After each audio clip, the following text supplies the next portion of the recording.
안녕하세요. 지구과학 원 몇 차시죠 지금? 5차신가요? 자, 전 시간에 전 단원에 대한 형성평가 그다음 선생님하고 문제를 적용 한번 해봤었죠. 자, 오늘은 그러면 소 단원 두 번째 판이동의 원동력과 마그마 활동이라는 부분을 같이 한번 공부해 보도록 할 겁니다. 자, 그럼 이제 여러분들 어떻게 해서 판구조론이 성립되었고 과거 대륙 분포의 변화가 어떻게 이루어져 있는지에 대해서는 우리 전 시간에 공부를 했단 말이야. 그러면 그래 판구조론 계속 그러는데 도대체 그럼 판이 뭐냐? 이 판이 뭐냐?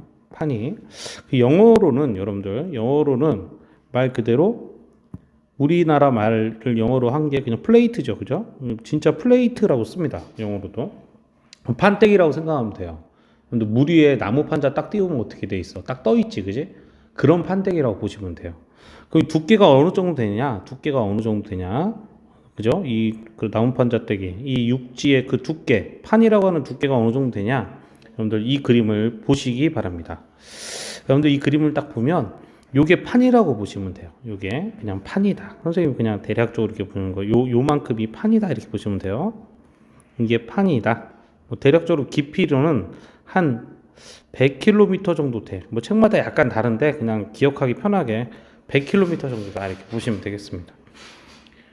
그럼 얘를 이제 보다 세밀하게 보시면 여러분들 지구는 지각, 멘틀, 외핵, 내핵 이렇게 이루어져 있죠. 그 중에 외핵이 액체인 상태로 이루어져 있다는 거 뭐 상식적으로 우리 다 알고 있지? 거기서 맨 바깥에 즉 지각이 있죠, 그죠? 이 지각은 또 두 개로 나뉘어요. 무슨 지각과 여기 써 있죠? 대륙 지각과 또 뭐가 있어요? 해양 지각 두 개로 나뉘는 거 다 아시죠, 그죠? 이런 정도로 뭐 다 아시더라고. 그럼 이 대륙 지각과 또 넘어갔네. 다시요. 대륙 지각과 해양 지각은 두께가 누가 딱 봐도 두꺼워. 해양 지각은 요거밖에 안 되지, 그지? 요만큼밖에 안 되죠. 대륙 지각은 어때? 이렇게 두껍지, 그지? 약 얼마쯤 되냐면 대륙 지각이 뭐 물론 지역마다 다르지만 약 평균 40km 정도. 그 해양 지각은 한 7, 8km 정도밖에 안 돼요. 물론 킬로미터니까 엄청나게 두꺼운 거긴 하지. 그러나 어쨌든 이 정도밖에 안 돼. 그럼 이 지각을 판이라고 하지 않는다는 거지, 그지? 이지. 그러나 어쨌든 이 정도밖에 안 돼. 그럼 이 지각을 판이라고 하지 않는다는 거지, 그지? 이 지각보다 판이 훨씬 더 깊은 거야.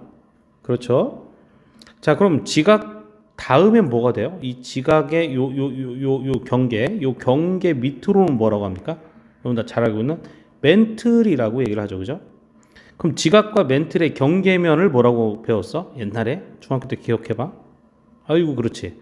모호로비치치 불연속면이라고 배웠죠, 그죠? 요게 바로 그 모호면이야. 이 면, 요 경계면, 그죠? 이 경계면, 모호면. 요걸 중심으로 해서 멘틀이 시작이 되는 거죠. 자, 이 멘틀이 어디까지 이어지는 줄 아세요? 저 밑에까지 쭉 내려가면 어디까지 가? 2,900km까지 내려갑니다. 어마어마하죠. 자, 그리고 지각과 멘틀은 모두 고체 상태로 이루어져 있어요. 여기까지 오케이? 자, 그런데 재밌는 건 판이라고 하는 아까 판자떼기 여기에 깊이가 어디냐? 이 판 구조론이 얘가 움직인다며, 그지? 물 위에 떠 있다며. 얘가 그럼 도대체 어디로 움직이느냐보다도 이 두께가 100km라며, 그지? 그럼 어디까지 들어갔어? 지각만이 아니라 멘틀까지 들어간 거지, 그지? 근데 멘틀은 2,900까지 간다며. 그럼 판은 어디까지밖에 못 가는 거야? 멘틀의 최상부밖에 못 간다는 거죠. 따라서 우리는 여기를 멘틀 중에서도 되게 위에 있는 멘틀 뭐라고 불러졌죠? 상부 멘틀이라고 지금 쓰고 있죠, 그죠? 여기까지 나오게 되는 거야. 이 부분, 이 전체 이 부분을 우리는 뭐라고 불러? 딱딱한 판이다 이렇게 부르는 거야. 약 100km. 그래서 얘들아, 딱딱한 판이다 그래가지고 여기를 뭐라고 불러? 암석권이라고도 얘기를 합니다. 선생님 그럼 판이라고 하는 게 맞아요? 암석권이라고 하는 게 맞아요?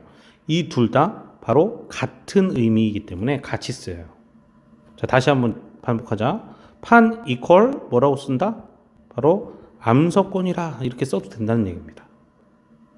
선생님, 그럼 이 밑에는 어떻게 되어 있나요, 선생님? 이 밑에도 여전히 뭐겠어요? 여전히 이름은 그래, 여전히 멘틀입니다.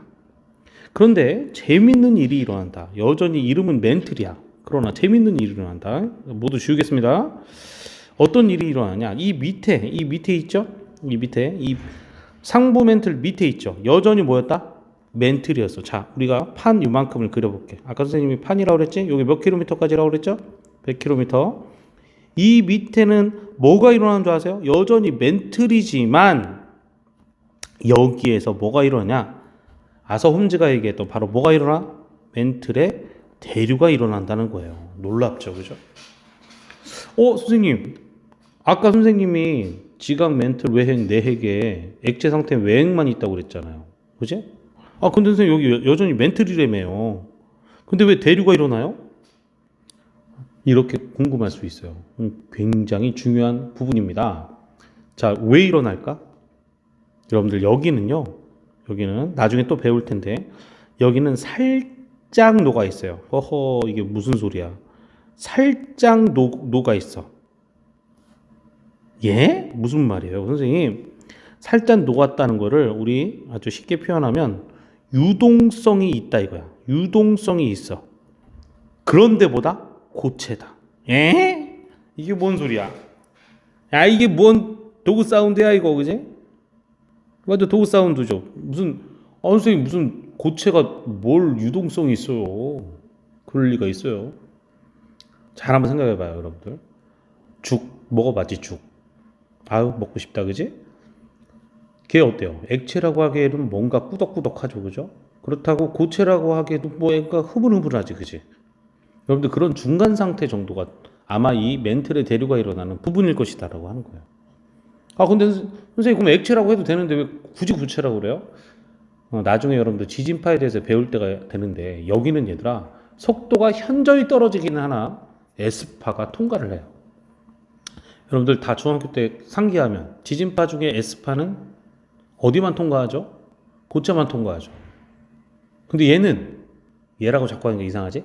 요 멘틀의 대류가 일어나는 이 부분은 아주 미약하지만 S파가 통과를 한다는 거예요. 그러니까 이건 고체라고 봐야 되는 거죠. 그러나 속도가 현저히 줄어들어요. 그러니까 액체 상태에 가까운 고체다. 하지만 주어는 뭐다? 고체다, 이런 얘기예요. 조심하셔야 됩니다. 바로 이런 지역이 있더라. 그럼 이 지역을 뭐라고 불러줍니까? 이 지역을 뭐라고 불러주죠? 이런 지역이 있는데 이 지역을 바로 뭐라고 하냐면 여기를 딱딱해요, 연약해요? 연약하지, 그지? 그래서 이 지역을 연약권이라고 불러주는 거예요. 다시 무슨 권? 연약권. 깊이는 약 얼마까지? 깊이는 약 얼마까지? 한 400km 정도까지 이렇게 이어지는 이 구간이 멘틀의 대류가 일어나는 유동성이 있는 고체인 바로 뭐가 되는 거다? 연약권이 되는 거야. 그러면 여기서부터 쭉 계속 내려가면 계속 여전히 뭐다? 멘틀이에요. 계속 멘틀이에요. 2900까지 간다고 그랬죠? 그러니까 멘틀은 맨 상부 멘틀 딱딱하고 그 다음 바로 연약권 그 사이가 좀 물렁물렁하고 다시 그 밑에 전이대라고 하는데 거기 다시 딱딱해지는 거야. 그러니까 멘틀 하나가 완전히 다 딱딱하다 이렇게 볼 수는 없는 것이죠. 그죠? 자, 그래서 이 연약권에서 움직이는 이 유동성 때문에 이 위에 있는 판자떼기가 마치 물 위에 떠 있는 나무 조각처럼 움직이게 된다라는 얘기입니다. 아유, 이해되시죠? 설명 너무 잘하지? 그렇죠? 자, 그럼 여러분들 여기서 중요한 거고 기억해 두셔야 돼요. 시험에 아주 잘 나오죠. 판의 정의, 알았죠? 지각과 멘틀의 최상부를 포함한 약 100km 정도다. 판은 이퀄 무엇과 같다? 암석권과 같다. 얘를 움직이는 여기 밑에는 뭐라고 그랬어? 연약권이다. 여기도 여전히 뭐다? 멘틀이다. 오케이? 하지만 여기는 액체다, 고체다? 여기는 고체다. 무엇이 있는 고체다? 유동성이 있는 고체다. 에스파 통과한다, 안 한다? 에스파 통과한다. 요 정도 여러분들 아셔야지 판을 완전히 이해를 하신 겁니다. 이해되셨죠? 이해됐습니까? 자, 그러면 이 판이 이제 판을 알았죠. 이 판이 서로 어떻게 되겠어? 이 판이 서로 어떻게 되겠어? 막 움직이다가 서로 부딪히겠죠, 그죠? 빵빵 부딪히겠지, 그지? 그렇죠? 그럼 무슨 일이 일어나겠어? 빵 부딪히면 여러분들 박치기 하면 아파 안 아파? 아파. 머리가 띵 흔들려 안 흔들려? 흔들려. 땅에서도 흔들리겠죠? 이게 지진입니다. 피 나겠죠? 이게 화산입니다. 즉 판과 판에 판과 판에 어디서 꽝 부딪히는 어디에서 경계에서 흔들리는 뭐가 일어난다? 지진이 일어나고 또 피난다? 뭐 일어나죠? 화산이 일어난다. 자, 우리는 그런 부분에 대해서 이제 배울 거예요. 다음 그림을 봤어요. 이게 뭐야? 선생님 이게 뭐죠? 여러분들 보시다시피 해저 지형입니다. 자, 이 해저 지형 선생님 왜 보여주느냐? 여기에 바로 우리 헤스와 디츠가 봤던 뭐가 보여요 지금? 해령이 보이죠? 이 해령이 판과 판에 뭐라고 그랬어? 선생님이 경계라고 그랬지, 그지? 방금 전에도 경계 얘기했지. 여기에는 무려 경계가 3개가 다 나와요. 그래서 한눈에 보여주기에 너무 좋은 그림이라 선생님이 가지고 온 거야. 무슨 말이에요, 선생님? 여러분들 보세요. 자, 멘틀의 대류가 막 일어난다고 그랬죠, 그죠? 아까 무슨 권에서? 연야권에서, 그죠? 막 일어나는데 이 멘틀의 대류가 일어나려면 여러분들 대류는 뭐가 있어야 대류지? 상승이 되죠. 뜨거운 열을 받아 상승이 되고 또 뭐도 돼야 돼? 하강도 돼야 되지, 그지? 우린 이런 현상을 뭐라고 그래? 대류 현상이라고 얘기를 하죠, 그죠? 이해되십니까? 그렇죠? 이 대류 현상 중에 바로 상승하는 부분, 바로 이 상승하는 부분, 이 부분이 어디냐? 여러분 보는 이 상승하는 부분이 바로 여기에 있는 가운데 이 선 쫙 보이지? 선 쫙 보입니까? 이거? 자, 따라해보자. 해령 따라해보자. 바닷속에 있는 이 멘틀 대류가 상승하는 부분 따라해보자. 뭐라고? 해령, 그죠? 자, 여기가 헤스와 디츠가 그렇게 궁금해했던 바로 바닷속의 해령, 열곡대, 그리고 글로머 챌린저호가 가서 직접 조사했던 부분이죠. 자, 여기서 뜨거운 멘틀 대류가 상승하는 바로 이 부분. 그러니까 여러분들이 바닥에서 막 자꾸 막 긁어대면 어떻게 되겠어? 뭐 짜게지겠죠. 이게 딱 짜게지겠죠. 그죠? 그러면서 이 상승하면서 어떻게 해요? 이렇게 두 개의 판때기를, 이걸 하나의 판이라고 봅시다. 거대한 판. 요 판때기가 어떻게 되겠어? 갈라지니까 판과 판에 뭐가 되겠어? 바로 경계가 되는 것이죠. 그래서 우리는 여기는 보세요. 이 판과 이 오른쪽 판이 밑에 멘틀 대류의 상승에 의해서 어떻게 되겠어요? 갈라지게 될 거 아니겠습니까? 경계는 경계인데 그러면 갈라지면 양쪽으로 뭐 하겠어? 모이겠어? 벌어지겠어? 벌어지겠지. 벌어진다는 표현을 벌어진 경계 하면 참 좋겠는데 없어 보이죠? 나도 모르겠어. 우리 순수한 말이 훨씬 좋은데 이걸 꼭 어렵게 발산한다. 그래서 없어 보이죠? 나도 모르겠어. 우리 순수한 말이 훨씬 좋은데 이걸 꼭 어렵게 발산한다. 그래서 뭐라고 한다? 요거를 발산형 경계다. 이렇게 불러준다. 이런 얘기죠. 즉 발산형 경계의 가장 대표적인 지형을 뭐라고 그래? 해령이라고 한다. 근데 선생님 이 밑에 열곡은 뭐예요? 열곡이라 써있죠? 여러분들 해령은 바다에서 일어나는 열곡대야.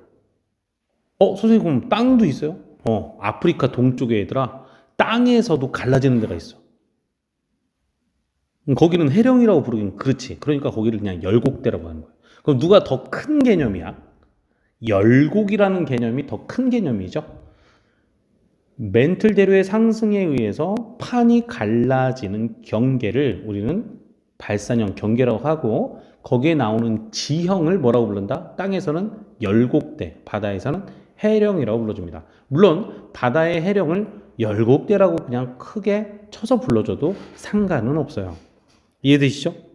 아주 오늘 말이 짝짝 달라붙는 게 설명이 잘 되네. 자, 그러면 이제 보세요. 여기 있는 판때기 어떻게 된다? 막 가겠지, 그치? 어디로 가? 여러분들 보시기에 왼쪽으로 가잖아. 자, 가다가 보니까 야, 이거 봐봐, 이거 여기 있는 판때기 하나 더 있지, 그치? 자, 이 녀석이 가다가 꽝 하고 여기 가다가 꽝 하고 부딪히는 거야. 이야, 이거 봐라. 그럼 여기도 뭐가 되겠습니까? 판과 판에 뭐가 되겠어요? 경계가 되죠. 자, 재밌는 건 아까 여기 멘틀 대류가 뭐 하고 있었어? 상승하고 있었지. 근데 여기 멘틀 대류가 가다가 어떻게 해요? 여기는 가다가 어떻게 돼? 식어서 이렇게 떨어지게 되겠지, 그지? 그렇습니까? 여기는 식는 부분이야. 그럼 여기는 상승이야, 하강이야? 하강하는 부분이죠, 그죠? 이해되시죠? 여기 꽉 부딪혀. 어떤 판과 여기 있는 판. 선생님이 대륙판이라고 명칭을 할게요. 여기는 무슨 판? 그러면 해양판이라고 명칭할게. 그럼 대륙판과 해양판이 두 개가 꽝 부딪혀서 꽉 들어가는 부분의 경계도 생기겠다, 그지? 자, 우린 이런 경계를 뭐라고 할까? 판이 아까처럼 막 벌어졌어요. 지금 막 모이고 있어요. 오히려 얘가 와서 얘한테 모이고 있지? 여러분들 모인다 그러면 모인다 경계하면 얼마나 좋겠어? 근데 이걸 꼭 어려운 말을 써요. 무슨 경계라고 하냐면 바로 수렴형 경계라고 불러줍니다. 그 중에서 바다에 생기는 수렴형 경계를 우리는 해구라고 얘기를 해줄 뿐이에요. 그렇죠? 일단 뭐 모형은 대충 느낌 오잖아, 그지? 따라해봐. 무슨 형 경계? 수렴형 경계라고 얘기를 해주는 거야. 자, 그러면 여기는 또 어떤 일이 일어나겠어? 꽝 부딪혔어. 이야, 이건 재밌지? 꽝 부딪혔어. 그러면 수렴 경계가 생겼어. 그러면 이제 선생님 그래서 발상 경계하고 수렴 경계, 발상 경계와 그다음 수렴 경계 이 두 가지가 해령과 해구에서 나타나는 그 여러 가지 그런 판의 경계들 중에서 가장 중요한 두 가지 경계였습니다. 여기는 바로 뭐였지? 멘틀 대류의 상승부에서 판이 이동하면서 다른 판과 부딪히는 여기는 뭐다? 하강부이면서도 뭐다? 여기는 수렴 경계. 여기는 뭐였다? 발산 경계, 발산형 경계. 이렇게 얘기를 하게 되는 것이죠. 그러면 여기 하나의 경계가 더 있어요. 여러분들에게 지금 되게 작게 보일 수 있으나 여기 잘 보시면 여기를 해령이라고 한다고 그랬죠. 여기를 해령, 그죠? 여기를 해령, 여기도 해령이지, 그지? 가만 보시면 아주 여러분들 그림이 작긴 하지만 다시 한번 좀 줄여볼게요. 이 해령인과 해령이 항상 일자가 아니라 이렇게 약간 어긋나 있어요. 그래서 양쪽으로 판을 미는데 이 판을 민과 민음에 어떻게 이 사이가 어떻게 깨지게 되겠지? 얼마 전에 했던 그 기억나셔요? 이렇게 깨지게 되는 그 경계를 뭐라고 하냐면 보존형 경계라고 불러줍니다. 왜 보존형 경계인지 이름이 이상하죠, 그죠? 왜냐하면 발상 경계는 판을 양쪽으로 벌어주면 여기가 구멍이 나겠지. 이 구멍 난 게 밑에서 올라 채워지는 여러 가지 판에 그 여러 가지 물질들이 새로운 판을 만드는 거죠. 그래서 발상 경계는 판이 없었던 판이 조금씩 뭐 하는 거야? 생성되는 곳이라고 생각하시면 되겠어요. 근데 수렴 경계는 어때? 있었던 판이 부딪혀서 소멸되는 거죠. 그래서 이 수렴 경계는 판이 뭐 하는 곳이죠?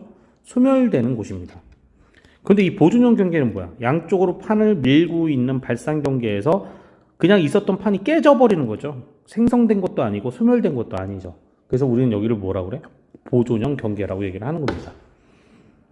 이해되시죠? 자, 그래서 판 경계 종류를 아주 간단하게 알아봤습니다. 이번 시간에 배운 건 여러분들 판의 정의, 그 다음 그 판들이 돌아다니면서 두 개가 부딪히거나 갈라지면서 나타나는 뭐였다? 판 경계의 종류, 발산형, 그 다음 뭐였어? 수렴형, 그 다음 보존형 세 개의 경계에 대해서 얘기를 했었습니다. 자, 그러면 선생님 내주는 과제라고 할 것도 없죠. 네이버 폼으로 그냥 여러분들 화장실에 있다가 밥 먹다가 틱틱틱틱 오늘 영상 잘 보내드린 톡톡톡톡 쏘게끔 선생님이 아주 부담스럽지 않게 항상 과제를 제시하죠. 이 과제를 잘 제출하시는 것으로 5차 시를 마감하도록 하겠습니다. 곧 6차 시에 뵙겠습니다. 수고하셨습니다.